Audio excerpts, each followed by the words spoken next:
proceed, Your Honor? Yes.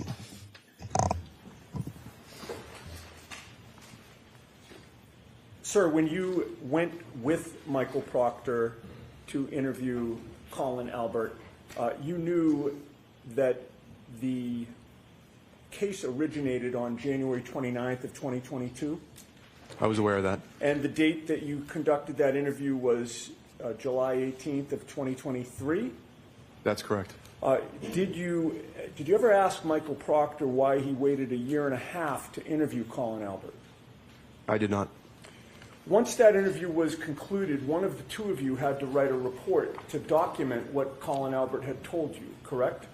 That's correct. And Michael Proctor, as the lead investigator, was the one to write the report, correct? Michael Proctor wrote that report. You did not write it. Correct. He chose the language to use in that report, correct? Correct. And you weren't standing over him while he was typing it up, correct? Correct. And he wrote that report to his supervisor without running every word by you, correct? That's correct. Did you ever review that report to check whether it was accurate? Not before it was published. And the only other thing I have for you, sir, is you were called to photograph evidence on February 1st. Were you ever asked to go to 34 Fairview Road on February 8th to photograph and document evidence supposedly found on that day? No, I was not. Were you ever asked to go to 34 Fairview Road to document any evidence on February 10th? No, I wasn't. How about February 11th? No, sir. And then on February 18th, nearly 3 weeks after January 29th, did anybody contact you to ask you to come out and photograph and document evidence that was supposedly found 3 weeks later? Ask it differently, Mr. Yes. Netti. Were you called out to 34 Fairview Road on February 18th of 2022 to photograph and document anything? February 1st was the only date I was called to 34 Fairview, sir. So the answer to my question is no, correct? That's correct. Thank you, sir. Is there any follow-up, Mr. Lally? No redirect, no. Sorry? No redirect. Okay. All right. You're all set. Thank you, Your Honor. Thank you, folks. Next witness, please. Yes, Your Honor. The Commonwealth called Evan Brent to the stand. Okay.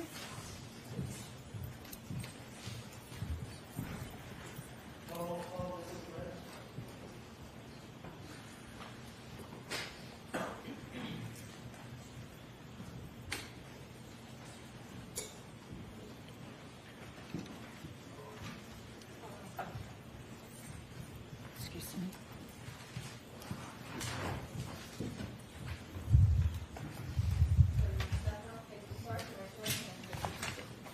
You tell us with the evidence you the court, the jury, in the case down here, and the truth, the whole truth, and nothing but the truth, so help you God.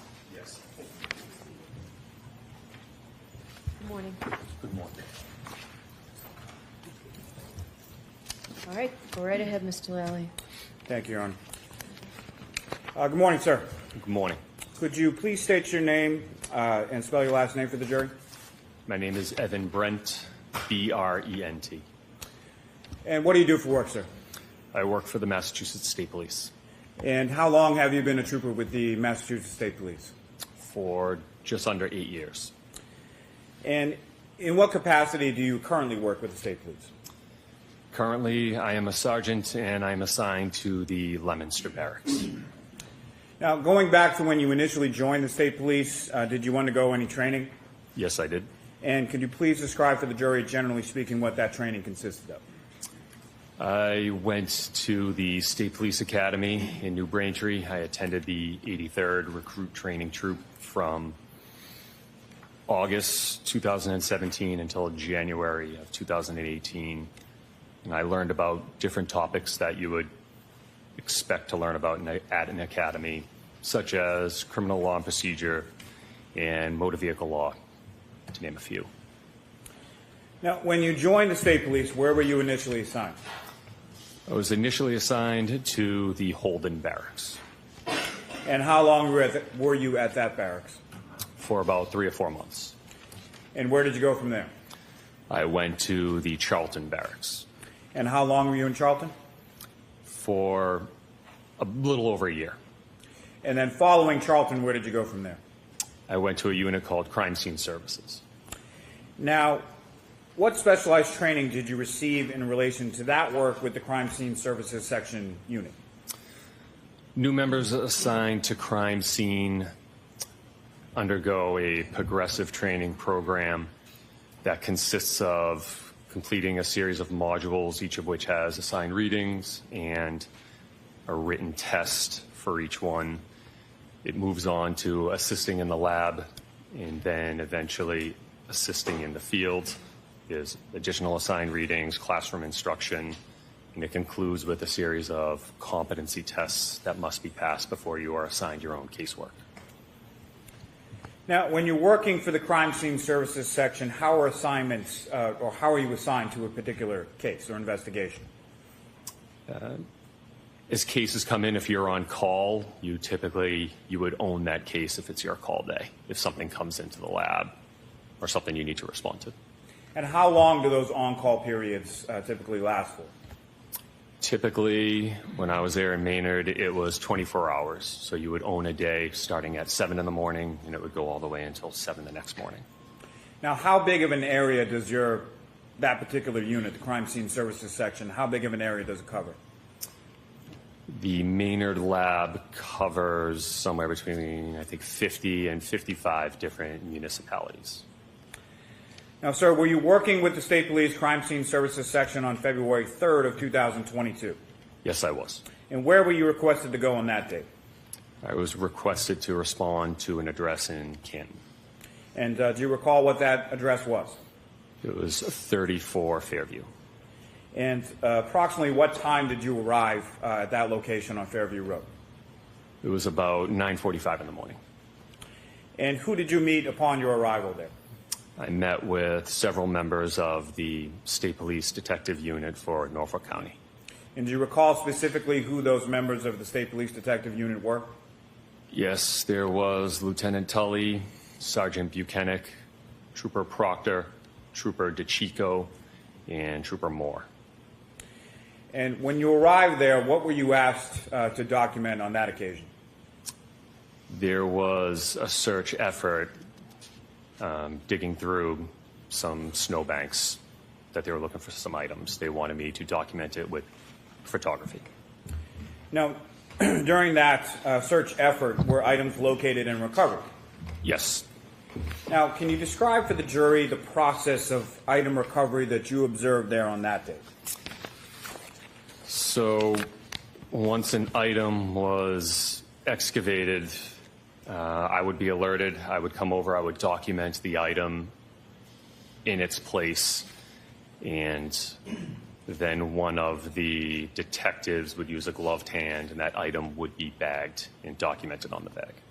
Was that the same with respect to each item that was photographed by you and then bagged by the State Police Detective Unit? Yes. Now, if I could just ask you, if you could expound a little, when you say excavated, what do you mean by that? What did you see being done that day? They were digging with shovels.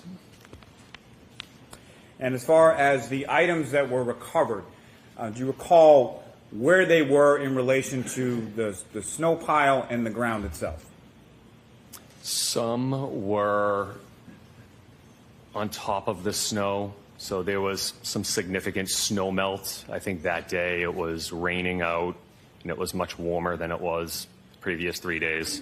So some had been revealed by this melted snow, so they were on top. Others were under a foot and a half of snow. Now, what kind of instruments or tools do you use in addition to your camera when you're photographing items? So items of interest would be documented with a scale, so that way it would show how big the item is. And why is it that you use a scale as far as photographs are concerned when it comes to certain items? Because some of the photos, you wouldn't be able to tell how big the item is or proportionally what it looks like. So it has the scale's just a little ruler that shows exactly how big the item is. Now, sir, upon your completion of documenting recovery of items at Fairview Road. Were you asked to go anywhere else? Yes, I was. And where were you asked to go? I was asked to go to an address 1 Meadows Road. And who went with you there? Trooper Proctor. And once there, what were you asked to document or memorialize at that secondary location of 1 Meadows Ave? There was a vehicle in the driveway that he wanted me to document. And was that a Chevrolet Traverse, is that correct? Yes. And were you asked to document anything else with respect to the home adjacent to that driveway? There was a camera up above the garage that he had pointed out, so I just documented that as well. Thank you. Your Honor, may I approach? Yes.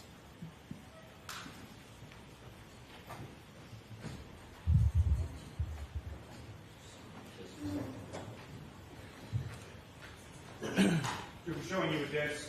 Do you recognize that? Yes. So what do you recognize that to be?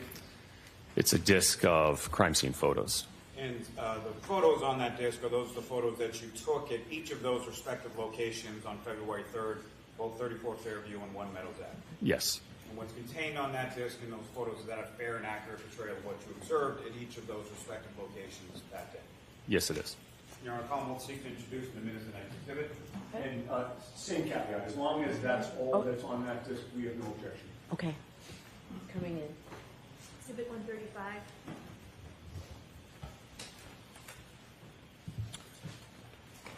And Your Honor, may I approach the witness again? Yes.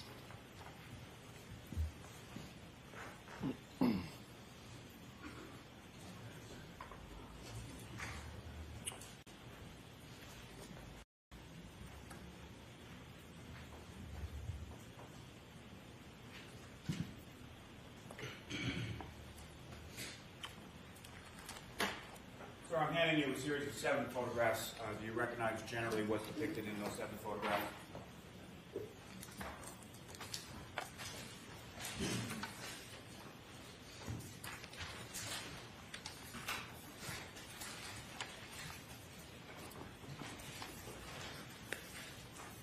Yes. And in the first 5 of those photographs, is that essentially taking photographs as you walk around the Chevrolet Traverse in the driveway that day? Yes, that is correct. And the last 2 were of the garage doors at 1 Meadows Ave, is that correct? Yes, sir. Your Honor, Commonwealth will seek to introduce in the minutes at the next exhibit. No objection.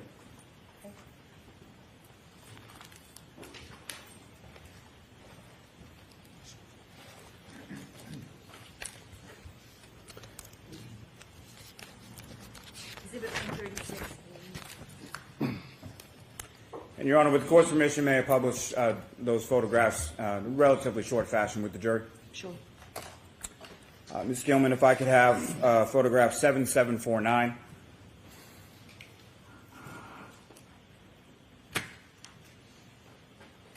And Trooper, just briefly, what are we looking at in this photograph? The front entrance to that address, 1 Meadows. Ms. Gilman, 7752. And Trooper, same question, what are we looking at here? That was the vehicle in question. And if you could, Trooper, just describe sort of perspective-wise what portion of the vehicle we're looking at in this photograph. So we are looking at an angle view of a Chevy Traverse. And Ms. Gilman, 7752.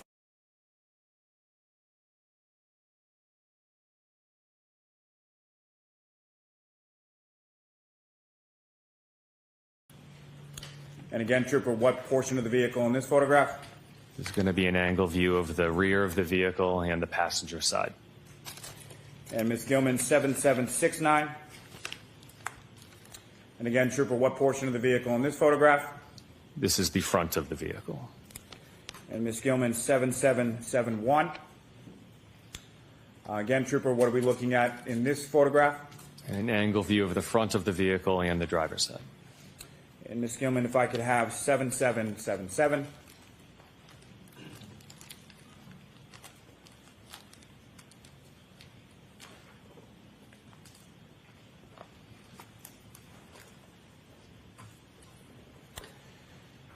And again, Trooper, what are we looking at in this photograph?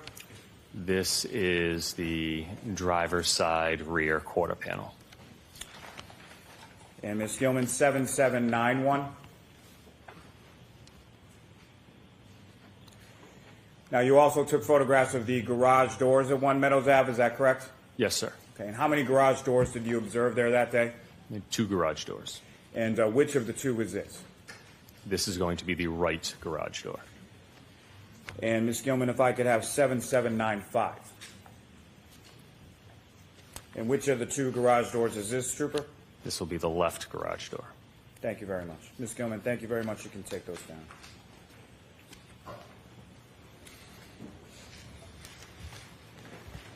Now, Trooper Brent, from your observations of those photographs and your observations personally, visually on scene February 3rd at 1 Meadows Ave, what damage did you observe to the garage doors at that residence?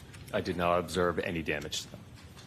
And again, both from your view of those photographs and your in-person visual observations of the Chevy Traverse from all angles on that date of February 3rd, what damage did you observe to that Chevy Traverse? I observed no visible damage. Thank you, sir. No further questions, Your Honor. All right. Any questions, Mr. Unity? Yes, Your Honor, thank you.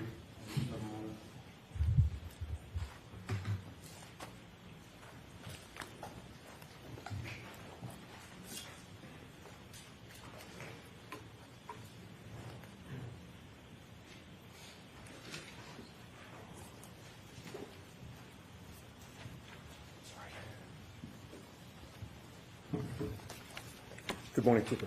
Morning, sir.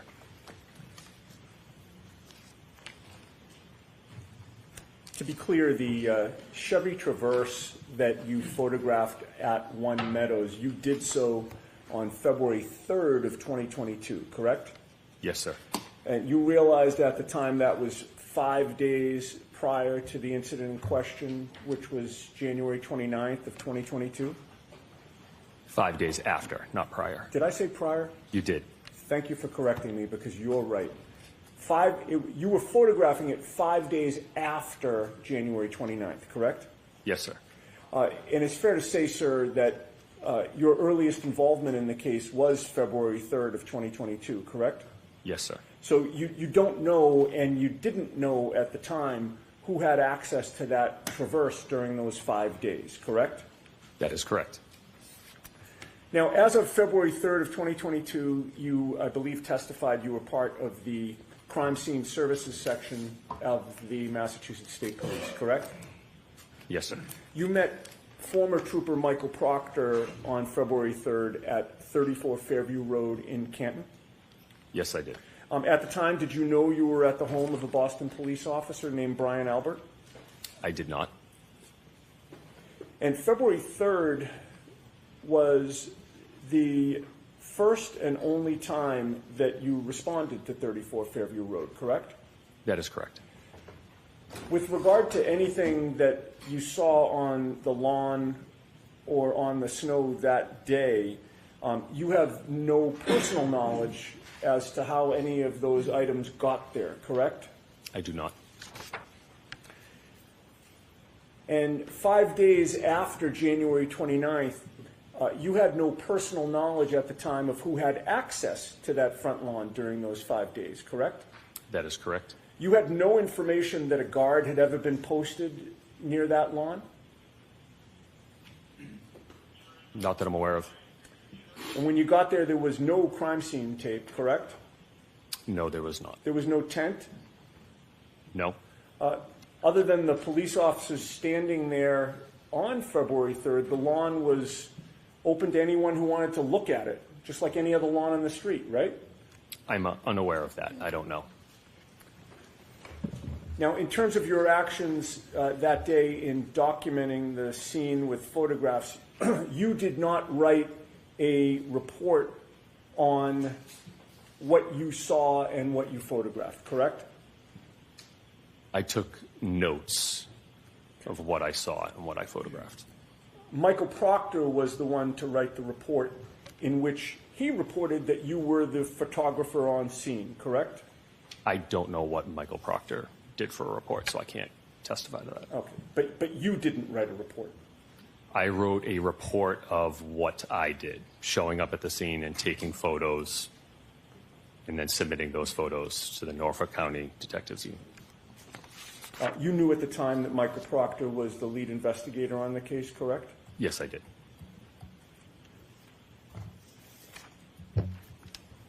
And with regard to other dates in February, on February 8th of 2022, were you asked to go back to 34 Fairview Road to document and photograph anything found on that day? I do not believe so, no. What about February 10th? No. February 11th? Again, my only involvement was on February 3rd. So that means that on February 18th, nearly 3 weeks after January 29th, you were not asked to go back to 34 Fairview to document or photograph anything on the lawn that day, correct? Correct. I have nothing further, sir. Thank you. Any questions, Mr. Lally? Very briefly. Okay.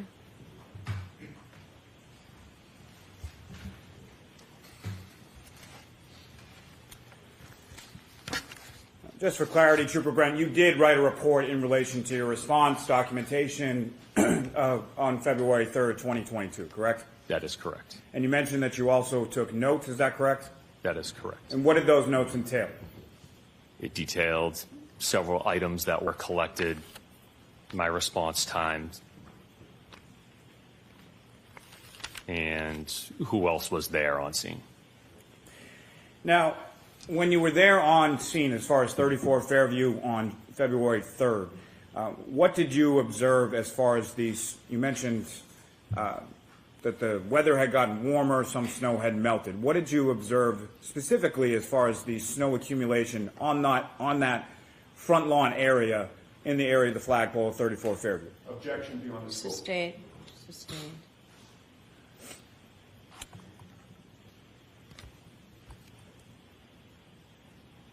As far as these items, again, when they were recovered, several of these items were under how much snow? I would estimate about, there was one particular item that was about a foot and a half under the snow. Nothing further. Nothing on that. All right.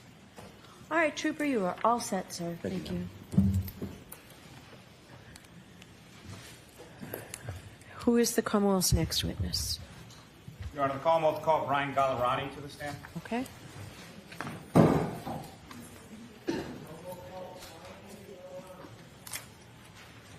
Your Honor, as this witness is approaching, can I just move into evidence clips 19 and 20 that were previously played for the jury? Yes. Thank you.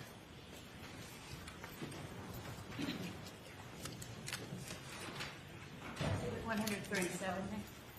Thank you.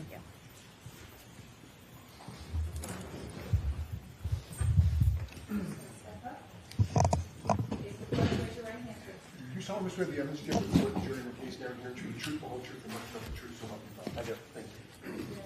Good afternoon. All right, Mr. Lally, whenever you're ready. Thank you, Your Honor. Good afternoon, sir. Good afternoon. Could you please introduce yourself to the jury and spell your last name for the court? Ryan Gallerani, Gallerani. And what do you do for work, sir? I'm currently employed as a sergeant for the Needham Police Department. And how long in total have you been a member of the Needham Police Department? 19 years. And how long have you held the rank of sergeant? 2 years. It'll be 2 years in July. Now, prior to holding the rank of sergeant with the Needham Police Department, what did you do before that at the Needham Police? I was a detective for 8 years. Now, over the course of your work as a detective with the Needham Police Department, what training have you received in regard to collection of biological samples? I've been certified by the Mass State Police since 2015 in collecting DNA. Now, can you explain just briefly to the jury sort of what that process of certification entailed? Sort of how did you become certified? Excuse me. So specifically, I was certified in DNA buccal swab, which is the process of obtaining cells suitable for comparison, DNA comparison, by swabbing a person's cheek cells and gums. And that certification that you received, is that up to date at this point? It is. Now, at some point on January 16th of 2024, did you have occasion to collect buccal swabs or samples in relation to this case? I did. And before I get to that, just briefly, as far as with your work as a Needham Police detective and or sergeant, you had no involvement with any investigation either by the Canton Police or the State Police in relation to any incident in the town of Canton, correct? Correct. Now, with respect to that date of January 16th, where did you go? I went to Norfolk County DA's office in Canton. And who did you meet with, or who did you collect samples from on that occasion? I collected samples from Trooper Proctor and Sergeant Buchanan. And again, briefly, can you explain to the jury the process of that collection of samples from Sergeant Buchanan and Trooper Proctor? So I swabbed the inside of their mouths with a cotton swab. I let it air dry, put it in the kit, sealed it, and photographed it. And then following your collection, what did you do with those collections once?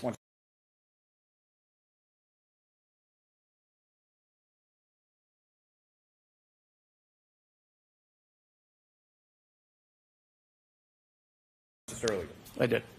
Now, with reference to those items, at some point were you informed that those items were to be transferred or transported to a Bodie Technology Lab in Virginia? Yes. And were there any specific instructions as far as shipping that you received from the lab in reference to those items? There were. And did you comply with those instructions as far as how those items were shipped from the Needham Police Department to the Bodie Lab in Virginia? Yes.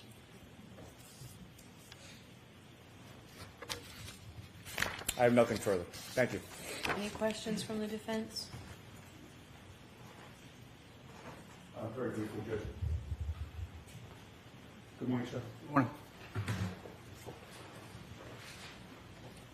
Were you ever asked to do any buccal swabs of Chief Berkowitz of the Canton Police Department?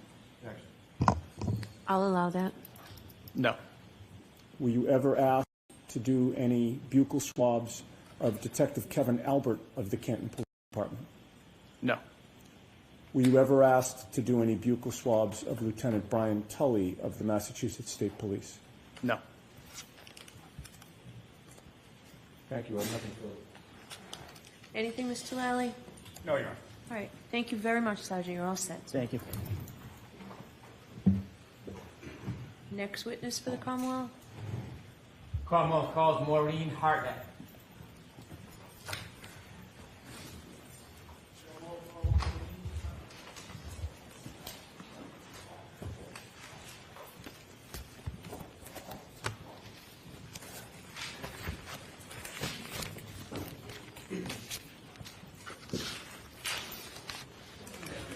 Follow me, ma'am.